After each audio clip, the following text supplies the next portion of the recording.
voy a poner mi celular en vibración. Bueno, entonces, miren, anemia es un tema importante. Hoy vamos a hablar de anemia y poliglobulia, ¿no? Mucho más común, el tema anemia es importante, puesto que hagan la especialidad que hagan, van a estar en contacto tanto en consultorio como en pacientes internados con determinados tipos de anemia, desde anemias leves hasta anemias graves. Así que vamos a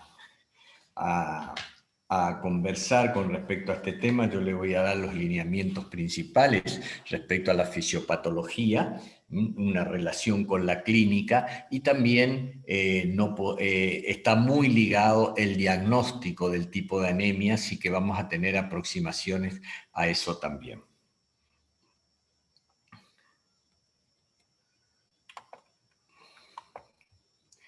Bueno, existe un órgano que podríamos llamarle el órgano formador de los glóbulos rojos o de la serie roja, y que está en la médula ósea y que es el eritrón. Entonces, un concepto que quiero que tengan es que hay un órgano que forma las células rojas, o sea, los glóbulos rojos, y que se denomina eritrón y está en la médula ósea de los huesos, en la médula ósea del organismo.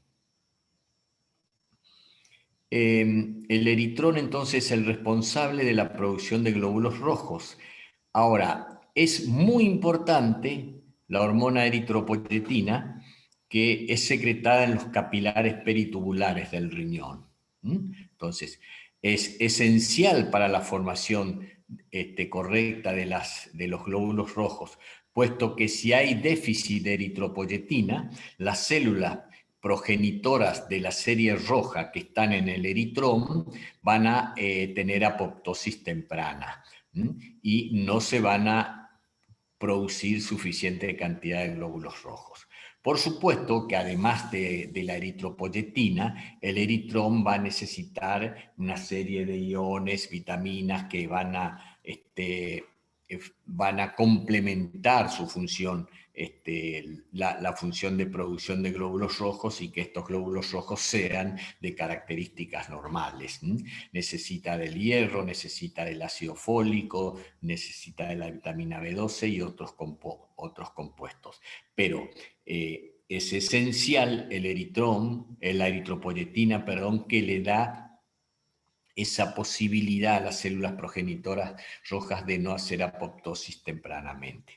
Ahora, ¿cuál es el estímulo para la liberación de eritropoyetina por el riñón?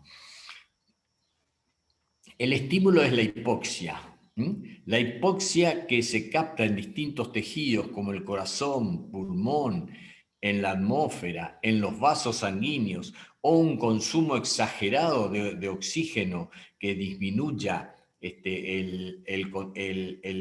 la concentración de oxígeno tisular, eso va a estimular la liberación de eritropoyetina. ¿Qué pasa cuando hay hipoxia? ¿Cómo se enteran los capilares peritubulares que tienen que liberar eritropoyetina? Bueno, existe un factor inducible por hipoxia llamado IF1-alfa, es decir, HIF1-alfa. IF, H mayúscula, I mayúscula, F mayúscula, 1-alfa, que es un factor inducible por hipoxia. Este factor estimula la liberación de eritropoyetina por el riñón. El target, o sea, el nivel de hemoglobina que hay en sangre para el estímulo de eritropoyetina o liberación de eritropoyetina está entre 10 y 12 gramos de hemoglobina por decilitro. Acá podemos ver en esta curva, en abscisas tenemos hemoglobina en gramos y en coordenadas tenemos el hierro sérico, la eritropoyetina sérica, perdón.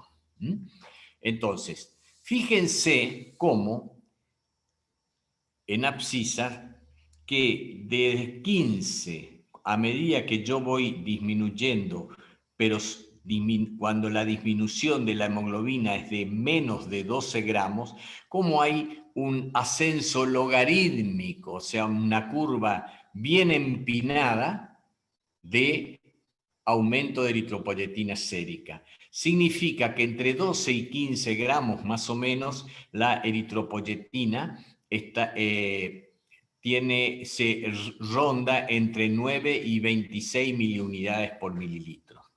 Esa es la concentración, pero a partir de que la hemoglobina disminuye por debajo de 12, asciende aceleradamente. Significa que este es el nivel de estímulo para la liberación de eritropoyetina.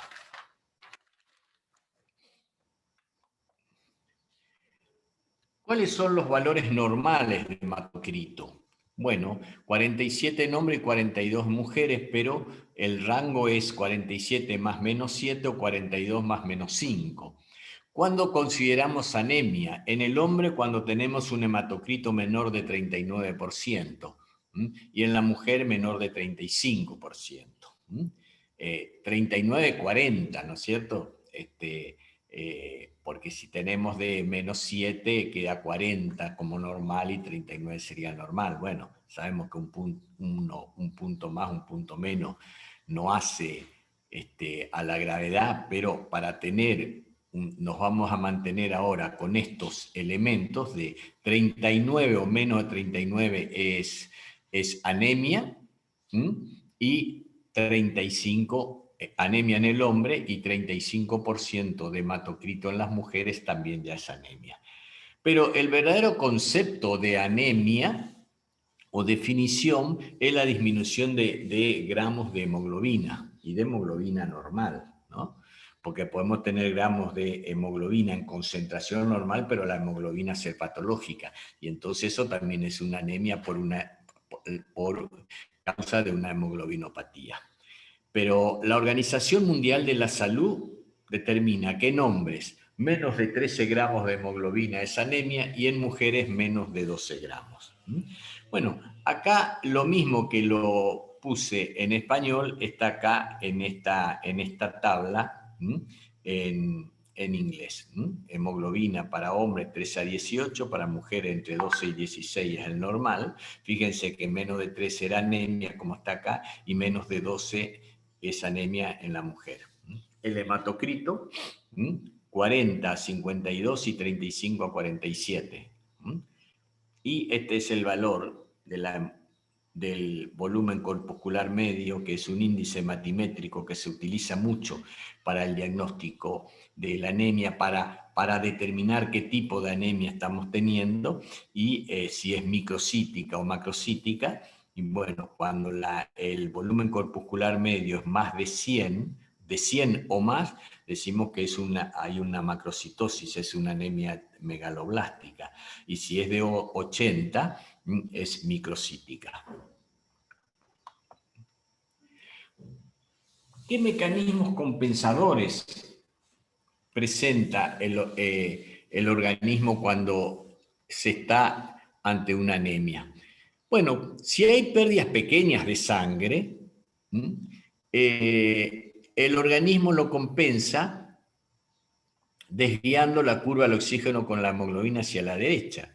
Cuando estudiaron fisiología, ustedes sabían, estudiamos la curva de oxígeno con la hemoglobina y sabíamos que había algunos factores que tiraban la curva hacia la derecha y otros hacia la izquierda. Los que tiraban la curva hacia la derecha estaban facilitando la liberación de oxígeno a los tejidos, es decir, disminuían la afinidad del oxígeno por la hemoglobina, entonces la hemoglobina liberaba más fácilmente el oxígeno, y eso era la caída del pH, la temperatura, que eran factores que la acidosis también, que liberan más fácilmente oxígeno por la hemoglobina.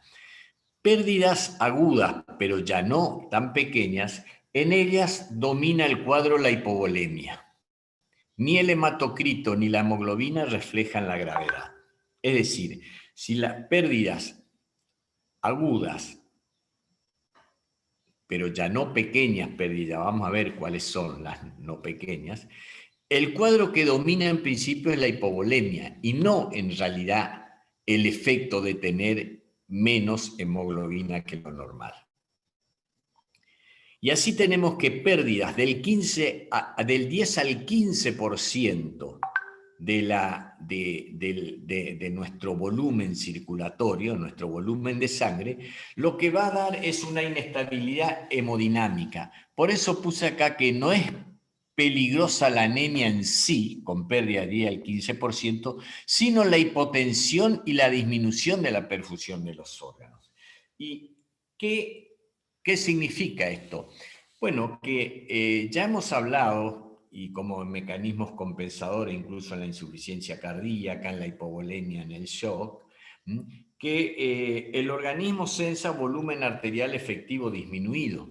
Y ante este volumen arterial efectivo disminuido, lo que hace es liberar catecolaminas que van a producir vasoconstricción para evitar hipotensión y además van a tener una vasoconstricción selectiva que lo hacen fundamentalmente a nivel de piel, del aparato o sistema gastrointestinal y del riñón. Produce vasoconstricción en estos lugares y mantiene el flujo o incluso vasodilata los vasos del cerebro y del corazón, que son órganos que resisten muy poco la hipoxia. Entonces, el organismo mantiene la tensión arterial pese a tener menos volumen y mantiene la perfusión, permitiendo que los órganos que sufren más la hipoxia sigan manteniendo su flujo y le quita flujo a los órganos que resisten más la hipoxia. Hasta tanto se compense o se cese la causa de la hemorragia o se compense por acción médica dándole volumen al paciente o al individuo que está con la hemorragia. A veces estas pérdidas del 10 al 15% no dan sintomatología con el paciente cuando está quieto acostado, pero nosotros nos damos cuenta en el paciente que está acostado internado si le tomamos la presión arterial acostada y sentado el paciente. Normalmente la presión cuando pasamos del estado de acostado al sentado, la presión aumenta, pero en situaciones de pérdida de volumen, la presión no aumenta al ponerse de pie, sino al contrario, disminuye bastante, disminuye aproximadamente 20 milímetros de mercurio de presión arterial sistólica.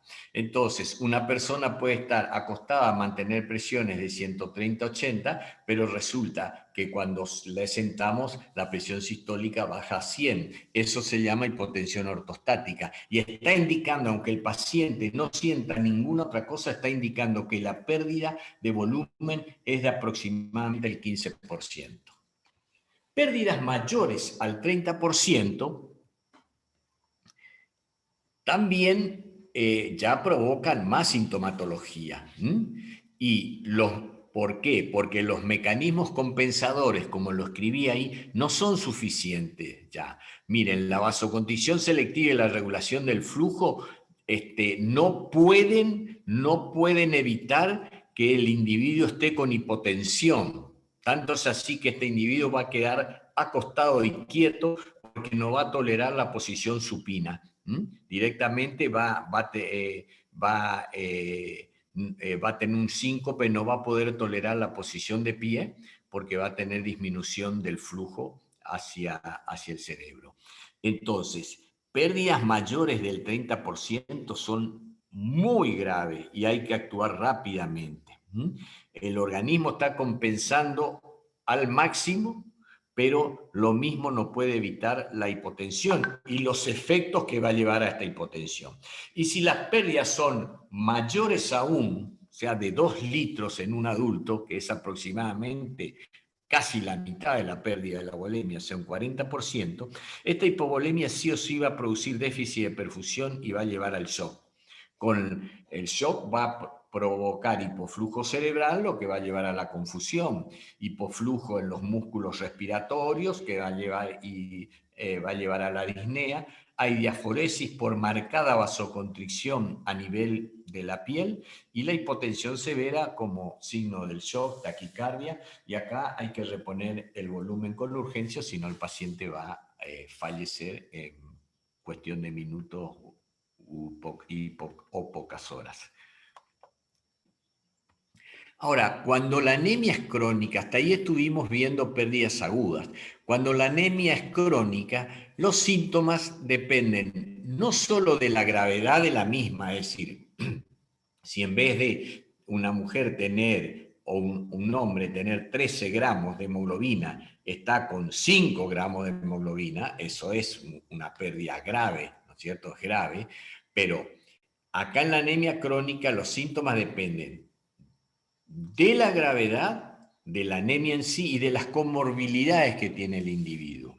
Es decir, si es un individuo ya con muchos años de edad, tiene insuficiencia cardíaca, tiene insuficiencia respiratoria, bueno, una anemia no tan grave va a tener efectos sobre el paciente, va a provocar sintomatología sobre el paciente, porque ya es un paciente enfermo. Ahora, si el paciente es sano y joven, por ejemplo, puede tolerar caídas de hemoglobina hasta de menos de 7, 8 gramos por ciento, es decir, puede tener la hemoglobina a la mitad o menos de la mitad y el paciente está relativamente asintomático. Los mecanismos compensatorios alcanzan, incluso el corazón se dilata para tener mayor precarga y mantiene un volumen minuto adecuado.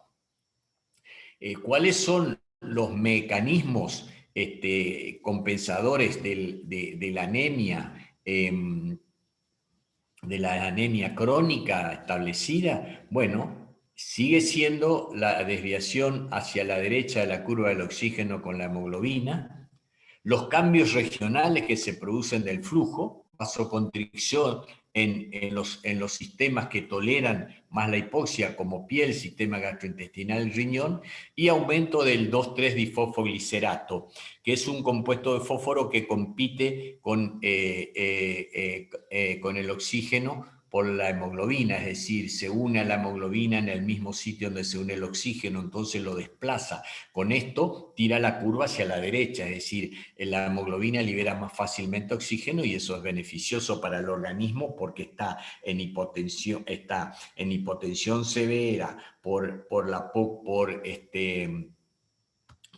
puede no estar en hipotensión severa, perdón, porque estoy en una anemia crónica, pero puede tener una disminución severa de la cantidad de hemoglobina, entonces está transportando poco oxígeno a los tejidos. Bueno, acá lo que hace el 2,3-difosfoglicerato es que ese poco oxígeno que está transportando la hemoglobina lo libere todo o casi todo. Entonces la entrega de oxígeno aumenta.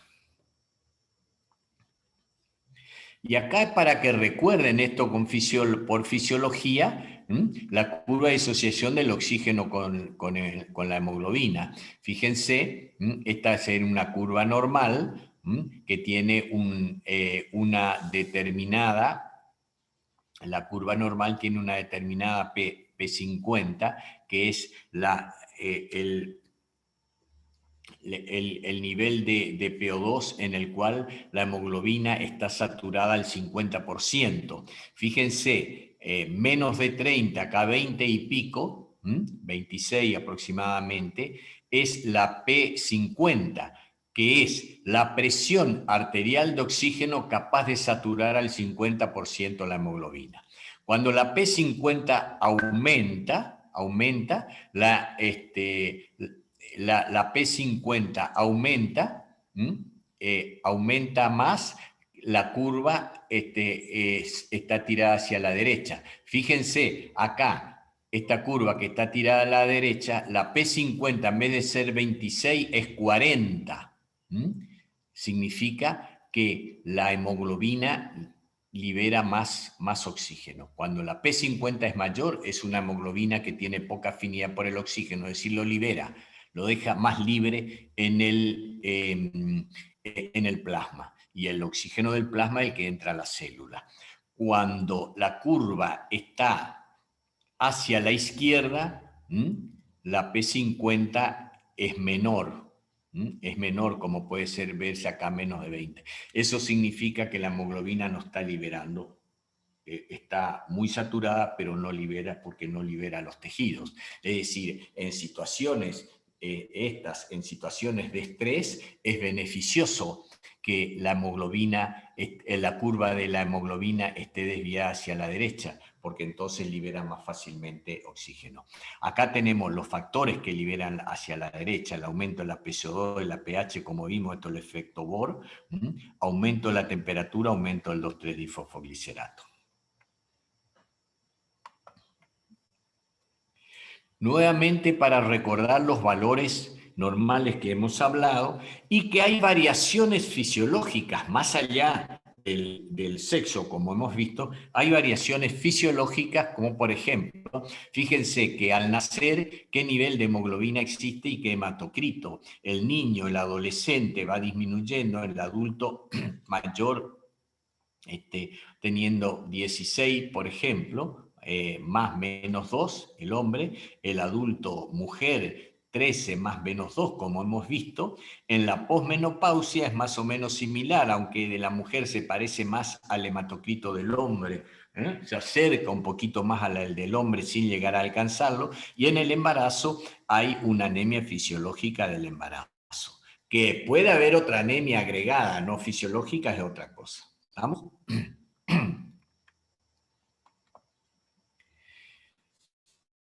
Un punto importante cuando vemos un análisis y decimos este paciente tiene anemia porque la hemoglobina baja, decimos que tiene anemia, pero es muy importante después para caracterizar la anemia, es importante que sepamos qué porcentaje de reticulocitos existe. Ustedes saben que los reticulocitos son células jóvenes, glóbulos rojos jóvenes, que se liberan a la circulación y viven aproximadamente un día. Y son los llamados reticulocitos. Del total de glóbulos rojos, el 1 al 2% son reticulocitos. Son células un poquito más grandes, son reticulocitos, del 1 al 2%. Y viven en la circulación aproximadamente un día. Cuando existe una anemia,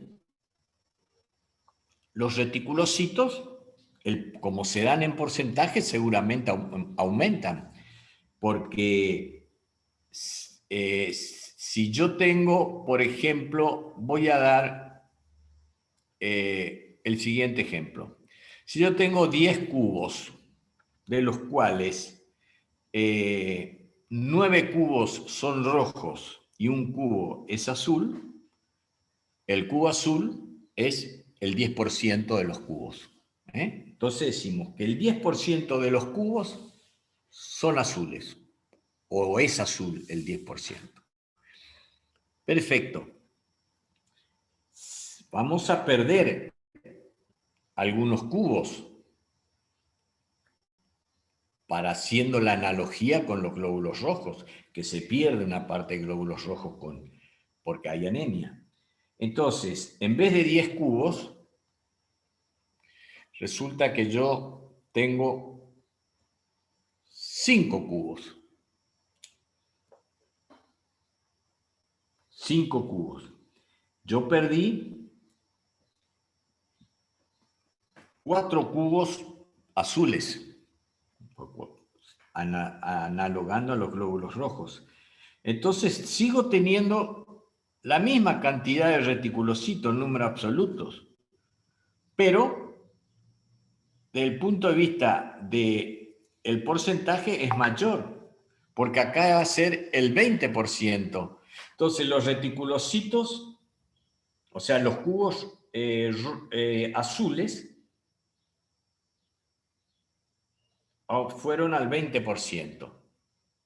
Repito el ejemplo, porque ahora cambié el color hacia el final. Yo dije que teníamos 10 cubos, de los cuales 9 cubos eran azules y un cubo rojo. Vamos a hacer de cuenta así. El cubo rojo, los cubos rojos son el 10%. Doctor, disculpe. Sí. ¿Usted está mostrando otra cosa además del power de anemia? Porque solamente se está viendo la diapositiva con la reticulocitosis corregida y el No índice estoy de... mostrando otro, estoy diciendo, voy a dar un ejemplo analogando, no estoy mostrando otro porque no voy a poner cubo, estoy poniendo ese nada más. Entonces vamos a volver, vamos a analogar el reticulocito con el color azul, porque en realidad es azul, y los glóbulos rojos maduros vamos a analogar con el color rojo. Entonces yo tengo 10 cubos, de los cuales 9 son rojos, glóbulos rojos normales, 9 son rojos. Un cubo es azul, reticulocitos. Entonces digo, de 10 glóbulos rojos, de 10 cubos, el 10% son azules. Y eso es lo normal. Perfecto. Ahora, de pronto pierdo, se me caen del lugar, pierdo, me roban. Me roban 5 cubos. Entonces me quedan 5 cubos. Y los 5 que me robaron eran rojos. Entonces tengo 5 cubos ahora como total y uno de los cubos es azul. Este azul es el 20%. Es decir, el número no cambió, pero cambió el porcentaje, aumentó. Lo mismo pasa en una anemia.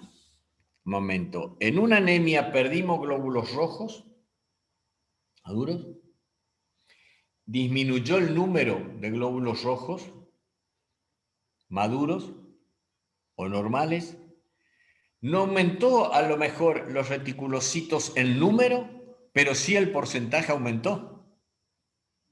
Porque no es lo mismo si tengo 6 millones de glóbulos rojos que si tengo 2,5 millones de glóbulos rojos. Entonces, ahí el porcentaje de reticulocito va a aumentar. Ahora, yo tengo que saber si ese porcentaje aumentado me está indicando un número total de reticulocitos aumentados. O no aumentó los reticulocitos, sino aumentó el porcentaje nada más. ¿Y por qué es importante eso? Porque si no me aumentó el número de reticulocitos, esa anemia es hiporregenerativa. La médula no está liberando más reticulocitos. La médula no es una médula activa. Para eso tengo que hacer, para saber eso, tengo que hacer 2 cosas. O puedo hacer una de 2 cosas. Medir, contar el número absoluto de reticulocitos, cosa que los hematólogos no lo hacen, o que me dé el hematólogo el porcentaje de reticulocitos y yo tengo que hacer la reticulocitosis corregida, que es la que está ahí, la primer fórmula. Entonces, reticulocitosis corregida, porque está en inglés, siempre está al revés. El porcentaje de reticulocito medido por el hematocrito del individuo que estoy analizando, dividido el normal, que como término medio ponemos 45. Y vamos a hacer un ejemplo para que puedan entender, porque esto es fundamental y les sirve para la clínica, aunque yo me peleo siempre con el laboratorio, con los hematólogos que me manden los reticulocitos, nos mandan porque tienen que hacer otra tinción especial. Vamos a hacer un cálculo. tengan ahí su celular, vamos a trabajar. Yo también voy a ver acá. Acá está la calculadora. A ver, vamos a hacer de cuenta que tenemos un hematocrito, un paciente con anemia, tiene 20% de hematocrito, ¿m? Y me da reticulocitosis de 4. Entonces yo, 4%. Si yo no entiendo, yo no sé que hay que hacer una reticulocitosis corregida, digo, bueno, hay anemia, pero la médula está respondiendo, porque el porcentaje de reticulocitos normal es entre 1 y 2 y ahora tiene 4, está respondiendo. Yo a alguien que me dice eso así le digo, ¿cómo sabes? Probablemente no, vamos a hacerle la reticulocitosis corregida. Entonces vamos a hacer 20 dividido 45. 20 dividido 45, 0,44. ¿Cuánto eran los reticulocitos que dije en este paciente que estaba anémico? A ver, participen. ¿Cuánto dije que era? 4%. 4%. Entonces, 0,44 por 4, 1,7. No aumentaron los reticulocitos. Esa médula hiporregenerativa. ¿Se entiende? Eso tienen que hacer siempre. Primer punto. Ahora, cuando existe una anemia, a veces, además de que de la médula se liberan los reticulocitos normalmente, se liberan normalmente aún hay reticulocitos normalmente aún aunque el paciente no tenga anemia, pero si tiene anemia hay algo, aunque sea hiporregenerativa hay algo, y además de la médula se liberan macrocitos policromatófilos o cromatofílicos, por el color, por la tinción. O sea, se liberan células rojas grandes, no glóbulos rojos todavía, células rojas grandes policromatofílicas, que son, o sea, si el reticulocito es un glóbulo rojo joven, ya que no maduró totalmente en la médula, bueno, estos son reticulocitos jóvenes. O sea, un poquito antes que reticulocitos. Reticulocitos jóvenes, que salieron muy temprano, más temprano todavía de la médula ósea roja. Y estos pueden vivir 1 o 2 días. Y entonces es como que aumenta la masa total de reticulocitos. Yo puedo creer, cuando existen estos, que los reticulocitos están normales, porque en vez de 4%, como lo encontré, por ahí están en 6 o en 8, porque sumado a los reticulocitos hay macrocitos policromatofílicos, que en el recuento se cuentan como reticulocitos. Entonces, cuando el hematólogo me tiene que informar, el hematólogo ve macrocitos policromatofílicos, ahí, para saber si la anemia es hiporregenerativa o no, tengo que hacer el índice de producción de reticulocitos, tengo que hacer una corrección. ¿Y qué es? Hago lo mismo, pero el resultado divido por 2. ¿Y esto para qué me sirve? Es fundamental porque de acuerdo a esto yo divido las anemias en hiporregenerativas o no hiporregenerativas. Y eso me va ayudando al diagnóstico de la anemia.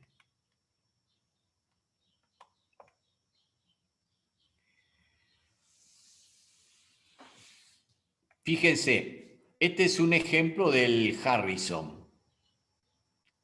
Una persona con 9% de reticulocitos, yo tengo que hacer la reticulocitosis corregida, que se puede hacer por el hematocrito, como está acá, o por la hemoglobina. Tiene que dar lo mismo. Fíjense acá, este sí no es distinto al ejemplo que yo le di. Acá sí puedo decir, esta es una anemia, no es una anemia hiporregenerativa, es una anemia regenerativa. Es decir, esta es una anemia en la cual la médula está respondiendo bien, está alargando más cantidad de reticulocitos, y no es que aumentó el porcentaje nomás porque hay menos glóbulos rojos. No, aumentó el porcentaje, hay menos glóbulos rojos, pero el porcentaje aumentó además porque aumentó el número de reticulocitos. Fíjense que acá está más que el normal. El ejemplo anterior me dio 1,7, un porcentaje normal. De 1 a 2 dije que es lo normal, ¿no? Acá no es normal, está más, está mayor que el normal, 4,5. ¿Estamos? Ahora, esta corrección, o sí, la corrección de reticulocitosis corregida no tengo que hacer si el hematólogo me dice que tengo más de 50.000 reticulocitos por milímetro cúbico de sangre. Esto es microlitro, es igual a milímetros cúbicos. Pero no hacen eso en la práctica, así que muchachos hay que hacer, muchachos y chicas, hay que hacer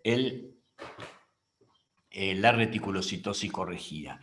Y si ve macrocitos policromatofílicos que generalmente se ven, tengo que además aplicar el índice de producción de reticulocitos. Y el punto de corte para decir que es normal, que es hiporregenerativa o no, es el índice de producción de reticulocitos de 2,25. Por debajo de eso es hiporregenerativo.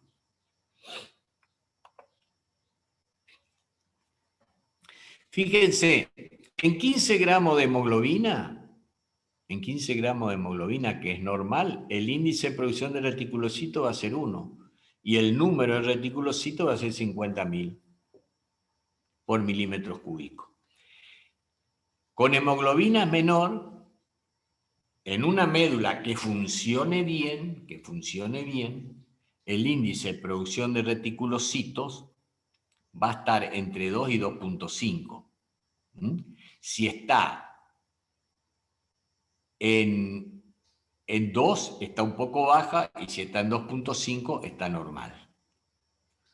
Los reticulocitos van a estar de 100 a 150.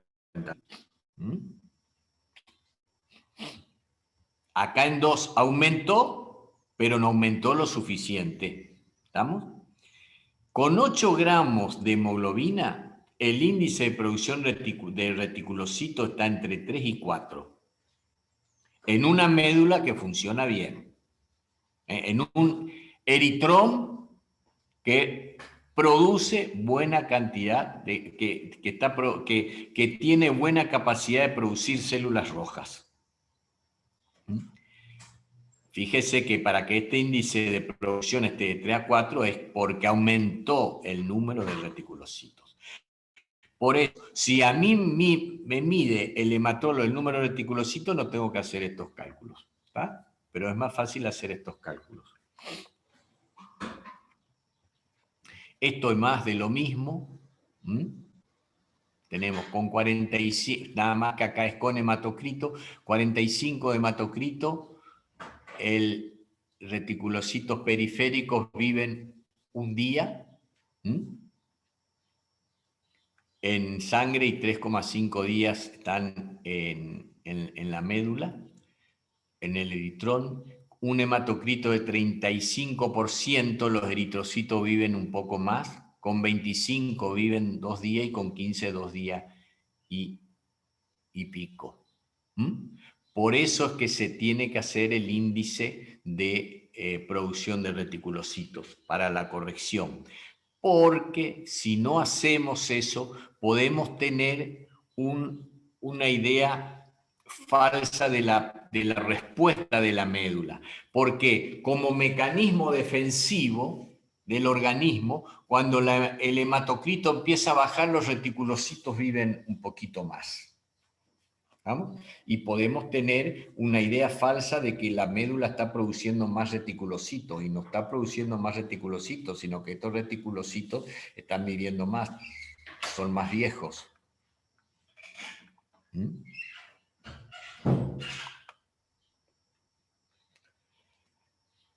Entonces, cuando analizamos un hemograma en un paciente con anemia, tenemos que hacerle mirar los reticulocitos y hacer las correcciones que estuvimos hablando recién. Un índice hematimétrico que no tenemos que dejar de mirar es el volumen corpuscular medio, que ahí está el valor normal y se da en femtolitros. En realidad, estos valores dan de 80 a 100, ¿no? Pero con 90, con 80 ya es un microcito y con 100 es macrocito. ¿Estamos? Ahí cuando ustedes ven células, hay microcitosis, significa que el volumen corpuscular medio de los glóbulos rojos es bajo, y eso ya vamos a ver por qué. La hemoglobina corpuscular media, que se da en picogramos, 30 más menos 3, y la concentración de hemoglobina media en la célula, que es aproximadamente el 33, es el 34%, o sea, entre 33 y 35. Eso es importante porque nos van caracterizando a los distintos tipos de anemia. Y así entonces tenemos anemia, rápidamente miramos el hematocrito bajo o miramos la hemoglobina, que está baja, ¿no? Entonces, a esa anemia, cuando estamos ante un individuo con anemia, lo que tenemos que hacer, el primer cálculo es la reticulocitosis corregida. Y acá hacemos el índice de reticulocitosis. Y dividimos en dos, si es menor de 2,5 o es mayor de 2,5. Cuando es menor de 2,5, tenemos que ver, porque me va a ayudar en el diagnóstico, la morfología del glóbulo rojo. Y vamos a caracterizar de acuerdo a los índices hematimétricos, al volumen corpuscular medio, y a la hemoglobina corpuscular media, vamos a ver si este glóbulo rojo es normocítico y normocrómico. Normocítico lo va a dar el tamaño. Si está, por ejemplo, 90 femtolitros, y normocrómico si tiene una buena cantidad de hemoglobina, porque si tiene poca cantidad de hemoglobina puede ser normocítico, pero va a estar hipocrómico. Acá sí tenemos normocítico, normocrómico, vamos a llamarle anemia de tipo hipoproliferativa. Cuando tiene menos de 2,5, son glóbulos rojos generalmente normocítico, normocrómico, y están dentro del grupo de anemias hipoproliferativas. ¿Cuáles son esas anemias hipoproliferativas con glóbulos rojos normocítico, normocrómico? Bueno, cuando hay daño en la médula, una médula que esté con fibrosis o que esté infiltrado por células de otra estirpe, células tumorales, van a liberar menos eritrocitos ante una anemia. Lo mismo cuando hay una aplasia, que es la falta total de producción de una determinada serie por la médula, o cuando hay deficiencia de hierro, no tan marcada como en el desorden de maduración. Entonces, déficit de la médula en sí, deficiencia de hierro o otro tipo de enfermedades, sobre todo la inflamación, los defectos metabólicos y las enfermedades renales. Cuando hay inflamación, hay una anemia producida, se llama anemia de enfermedades crónicas, en la cual, ya vamos a ver después el mecanismo, lleva a una anemia de tipo normocrómica, normocítica, que es hipoproliferativa. La inflamación crónica libera citoquinas y estas citoquinas van a alterar el metabolismo del hierro y van a llevar a un tipo de anemia hiporregenerativa, normocítica y normocrómica, que lo vamos a ver después. La médula ósea, los glóbulos rojos, perdón, de esta anemia hiporregenerativa, pueden entrar en un desorden de maduración y que se puede deber a déficit más marcado de hierro, enfermedades de la hemoglobina como la talasemia, la anemia sideroblástica, en la cual existe hierro, pero es como que no existiera, porque el hierro no puede unirse al heme, no puede, al heme del glóbulo rojo que está en formación. Entonces hay una incapacidad para tomar cantidad adecuada de hierro. No es por déficit de hierro, sino es por falta de que no puede tomar el heme, la molécula de hemoglobina no puede tomar el hierro.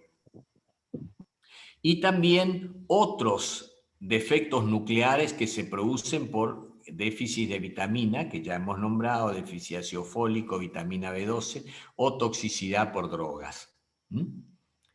Pero lo que nos ayuda a pensar ya en este tipo de anemias es el índice de producción de reticulocitos de menos de 2.5.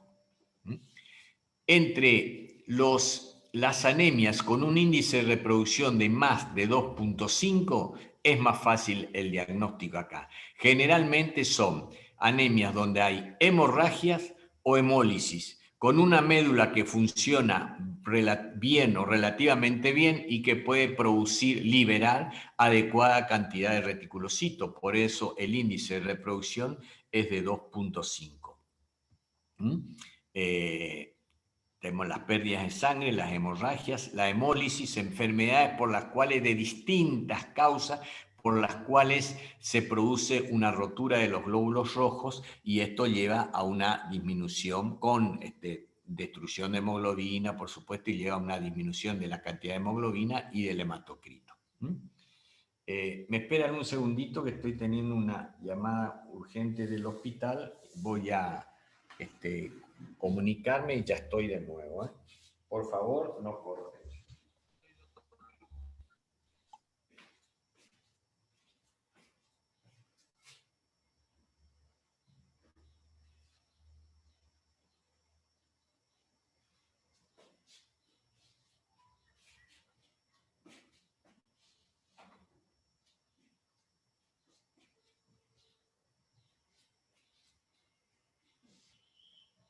Hola Celeste, yo le avisé al médico que voy a montar, estoy dando mi clase, porque quiero ver que si hay algo urgente, estoy dando mi clase por Zoom de la facultad, el jueves.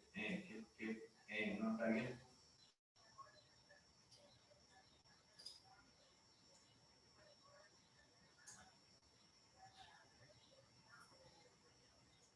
¿De qué cobra? ¿Por qué cobra? ¿Y ahora funciona? No funciona. Bueno, firmale. Yo voy a ir, pero vamos a ver, firmale, por favor. Listo. Gracias. Chao, chao.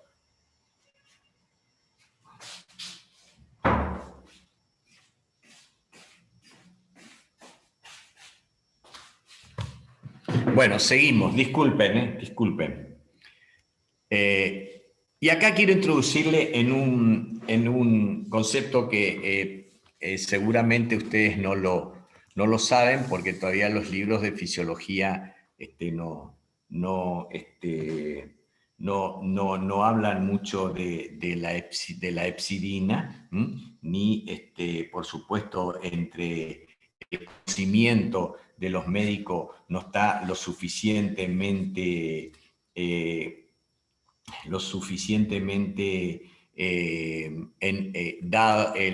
no tienen los médicos el suficiente nivel de conocimiento respecto a la hepsidina.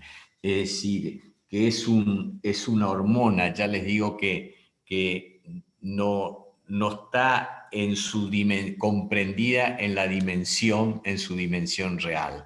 Es decir, dicho más fácil, La importancia de la epsidina pocos lo conocen y creo que para utilizar un término común está un poco devaluada en su función. Es una hormona producida por el hígado. Es la principal hormona reguladora del hierro en el organismo, de las reservas corporales, como dice ahí. Al hablar de epsidina, también tenemos que nombrar otra proteína del hierro tampoco conocida con seguridad, que es la ferroportina, conocida por el común de los médicos, ¿no? La acción de la epsidina sobre la ferroportina provoca una disminución de la absorción del hierro proveniente de la dieta, así como de los macrófagos. ¿Estamos? La epsidina se une en la membrana del enterocito con la ferroportina. Y de ahí la ferroportina, dentro del enterocito de los macrófagos, es degradado y no libera el hierro. Es decir, ni el enterocito ni el macrófago libera el hierro para que lo tome la médula ósea y forme glóbulos rojos. Distintos factores, como el estado férrico del individuo, la cantidad de hierro de la dieta, la inflamación, hipoxia, hormonas y el ejercicio, pueden afectar la capacidad de síntesis de epsidina. El mecanismo de acción de la epsidina al transportador de hierro en la membrana, la ferroportina, entonces la epsidina se une al transportador de hierro en la membrana, que es la ferroportina, como le dije. Forma un complejo, por invaginación se secuestra y es degradado en los lisosomas. Fíjense, la pepsidina es un péptido de síntesis hepática. Induce degradación de la ferroportina en enterocitos y macrófagos esplénicos y de acuerdo a esto regula los niveles de hierro del organismo, lo que les dije recién. Y recuerden esto porque es muy importante. La inflamación libera interleuquina y factor de necrosis tumoral, interleuquina 6. Y esta liberación de interleuquina 6 aumenta la epsidina. Entonces, en la inflamación aumenta la epsidina, degrada la ferroportina, no se libera hierro a la médula ósea. Fíjense, entonces la médula ósea es hiporregenerativa. Si se acuerdan, diapo anterior que le mostré, que dentro de las anemias con menos de 2,5 de índice de reticulocitos, estaban las anemias, por déficit de hierro, estaban las anemias de la inflamación. ¿Está? En la deficiencia de hierro disminuye. Cuando hay déficit de hierro, la epsidina disminuye. ¿Para qué? Para que no se destruya la ferroportina y el enterocito deje pasar el hierro a la circulación y el macrófago libere el hierro para que pueda utilizar la médula ósea. En resumen, el déficit de hierro disminuye la transcripción de epsidina, por lo tanto, no va a hacer su acción y esto va a favorecer la absorción entérica del hierro. Bueno, acá simplemente pasa rápido, son todos los grupos de riesgo para anemia, ferropénica. Lo pueden leer después. También quise traer de que los pacientes con cirugía bariátrica muchas veces tienen anemia, muchas veces en un porcentaje importante, tienen una anemia con un perfil de déficit funcional de hierro. Sigo con la epsidina, porque sé que es un concepto nuevo y quiero que lo sepan. Miren, la epsidina entonces aumenta los depósitos de hierro, es estimulada por la interleuquina 6. Cuando se resuelve la inflamación, va a disminuir la epsidina. ¿Por qué? Porque disminuye la interleuquina 6 y se puede mejorar la anemia porque se puede liberar el hierro. Lo mismo. Fíjense, la hepcidina disminuye la liberación de hierro por esta célula.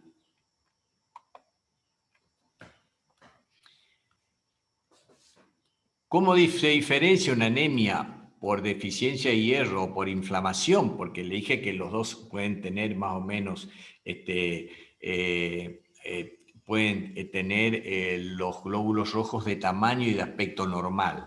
Bueno, porque por deficiencia de hierro en general tienden a ser un poquito menor tamaño, tener menos hemoglobina corpuscular y tener un poco menos de reticulocitos que la anemia por inflamación, que tiene normal, no tiene alta, pero tiene normal. El porcentaje de eritrocitos hipocrómicos por déficit de hierro es alto y por inflamación es bajo. No hay eritrocitos hipocrómicos. Ahora, yo marqué acá lo que diferencia claramente. La transferrina, que es la proteína transportadora en suero, o sea, en sangre, del hierro, está alta en el déficit de hierro y está baja en la anemia por inflamación. La ferritina sérica, o sea, el depósito de hierro, está bajo en la anemia por déficit de hierro, porque si no hay ni para que la médula produzca hierro, menos va a haber como depósito. En la anemia por inflamación está alto, porque la hepcidina no permite la salida de la célula. Y la hepcidina sérica en la deficiencia de hierro está, la hepcidina sérica está baja y en la anemia por inflamación está alta. La anemia por insuficiencia renal, estamos viendo dentro de la hiporregenerativa. Una de ellas es que hay disminución de eritropoyetina. 2, hay inhibidores urémicos de la hematopoiesis. Distintos compuestos que se acumulan en el plasma porque no clarifica el riñón, tienen efecto inhibidor sobre la hematopoiesis. La inflamación, si hay inflamación, por inflamación van a tener hepcidina alta. Y por disminución de la vida del eritrocito, porque pueden tener déficit nutricional de B12, que hace macrocitos, además esto vive menos y se hemolizan más porque son de mayor tamaño. Solamente para que sepan que el cáncer tiene múltiples causas de llevar a la anemia. Producen mielosupresión en general, todas las anemias por cáncer van a ser hiporregenerativas, va a afectar a la médula ósea. Otros datos, estamos casi en hora, pero quiero tirarles otras cosas que ustedes pueden leer y para que entiendan. Ahí tienen varios datos que es importante que ustedes sepan la ferritina ya lo vieron, el TIBC, la capacidad de fijación del hierro por transferrina, el hierro que se da, que es mayor de 360, la que es con déficit de hierro, y menor de 300 en la inflamación. El porcentaje de saturación de la transferrina, que está disminuida en la déficit de hierro y está en un valor un poco mayor en la inflamación. Pero ¿qué significa esto? Esto es la capacidad total de fijación del hierro, que en la anemia que está con déficit de hierro tiene una capacidad de fijación importante, pero el porcentaje de saturación de la transferrina está baja.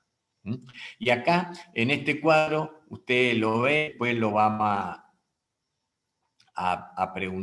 pueden preguntar la próxima clase que volvemos a tener sangre, porque voy a ir ahora rápido por razones de tiempo para darle lugar al práctico. Acá hay un diagnóstico diferencial entre las anemias hipoproliferativas. Acá teníamos el diagnóstico de las anemias microcíticas, de todas estas microcíticas, y acá cuál es cómo hacemos el diagnóstico diferencial, porque todas pueden tener aspectos similares. Y fíjense la sideroblástica cómo va a tener ferritina, depósito de hierro muy alto, porque no es que no haya hierro, sino hay una incapacidad para que tome la médula ósea el hierro. Ahora, dentro en general de todas las anemias hipoproliferativas, acá tenemos la deficiencia de hierro, inflamación, enfermedad renal y los estados hipometabólicos, ¿no? Acá agregamos estos otros dos que no estaban acá, porque no tienen generalmente anemia microcítica estos dos estados. Y en 2 minutos les voy a hablar de policitemia. La clasificación clínica de la policitemia, que puede ser relativa, que es la policitemia de estrés, o sea, hay menos plasma y no está aumentado en realidad el número de glóbulos rojos, sino está disminuido el plasma. Entonces hay una policitemia relativa. Ahora, cuando la policitemia es verdadera, es cuando la masa total de glóbulos rojos está aumentada. Ahí sí hablamos de policitemia. Es primaria cuando es dado por la policitemia vera, que después lo vamos a ver porque le traje un texto, porque tenía poco tiempo, como para que ustedes tengan para leer bien claro cuáles son todas estas diferencias, por qué la policitemia vera se diferencia de las secundarias, además de la saturación de la hemoglobina. Entonces, la primaria policitemia vera, donde hay saturación de hemoglobina normal. Si hay saturación de hemoglobina normal, no puede haber policitemia, excepto que haya un déficit, una enfermedad que aumente los glóbulos rojos, aunque no haya disminución de la saturación de oxígeno, aunque no haya hipoxemia, que lo mismo aumente los glóbulos rojos. Y secundaria, cuando hay en general disminución de la saturación de hemoglobina. Y son todas estas que la vamos a ver de nuevo. Bueno, una clasificación fisiopatológica tenemos relativa, como hemos visto, volumen plasmático reducido, o absoluta, que es lo mismo que la otra. Pero acá tenemos con eritropoyetina normal o baja, policitemia vera. La policitemia vera no tiene aumentada la eritropoyetina, porque no fue estimulada por la hipoxia. Con eritropoyetina alta adecuada. ¿A qué adecuada? A que hubo disminución de la saturación de la hemoglobina. Es en el EPOC, en las cardiopatías, en la obesidad, en la hemoglobinopatía. EPOC es la enfermedad pulmonar obstructiva crónica, ustedes saben, bronquitis crónica o enfisema. Eritropoyetina alta inadecuada. O sea, hay eritropoyetina alta. No es una policitemia vera, hay eritropoyetina alta. Pero la saturación está normal. Y estos son por tumores productores de eritropoyetina. Son renales o hepatomas los más comunes, pero hay otros. Y un mecanismo desconocido es la enfermedad, el Cushing o el feocromocitoma. Y acá tenemos criterio diagnóstico de policitemia vera, que después le voy a dar otro criterio también más confirmatorio y más moderno. Tiene que haber un aumento de la masa de glóbulos rojos, más de 36 mililitros por kilo de peso en el hombre y 32 en la mujer. Saturación arterial de oxígeno de más de 92. Y esplenomegalia. Menores son plaquetas más de 400.000, leucocitos más de 12.000, fosfatasa alcalina intraleucocitaria más de 100 o vitamina B12 más de 900 picogramos. En realidad acá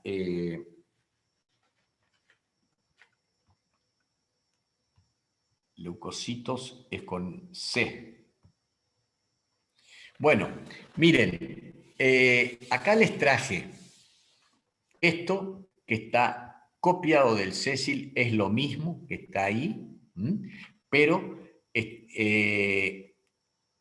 explica bien el algoritmo que les voy a mostrar posteriormente. EPO es eritropoyetina, ya saben. Bueno, cuando yo estoy pensando en policitemia vera, eso se debe a una mutación de las vías JAK o del patrón JAK, que es un patrón a través del cual ejercen su acción las citoquinas. Acá las pacientes con policitemia vera tienen todos esos criterios que vimos anteriormente, pero porque tienen alteración, una mutación en la vía JAK2.